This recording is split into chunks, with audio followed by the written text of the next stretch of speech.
জুলাই 26 লাখ। 26 লাখ ছাপাইছে। শখের বশেই 26 লাখ টাকা ছাপিয়ে ফেলেছেন যুবক। সম্প্রতি আটক হওয়ার পর এমনই তথ্য দিয়েছেন তিনি। এরপরই প্রশ্ন উঠতে শুরু করেছে, নতুন টাকার আদলে যদি এমন জাল টাকা ছড়িয়ে যায় তাহলে কেমন হবে। গত ঈদের সময় নতুন টাকা মার্কেটে ছাড়া হয়েছিল। সেই সময় জাল টাকাও ছড়িয়ে দেওয়ার চেষ্টা করেছিল অসাধু ব্যবসায়ীরা। কারণ নতুন টাকা আসল নাকি নকল সেটাই অনেক সময় চেনার উপায় থাকে না। এবারও তেমন ফাঁদ পেতেছে এই চক্রটি। ঈদ উপলক্ষে বাজারে নতুন টাকা এসেছে এবং এই অসাধু চক্রটি সেই সুবিধা নিয়ে আবারও মার্কেটে জাল টাকা ছড়িয়ে দেওয়ার চেষ্টা করছেন।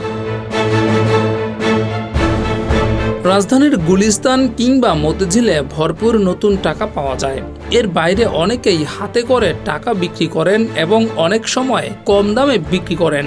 আর এরাই মূলত কম দামে জাল টাকা ছড়িয়ে দেয়, যা অনেকে বুঝতেই পারে না।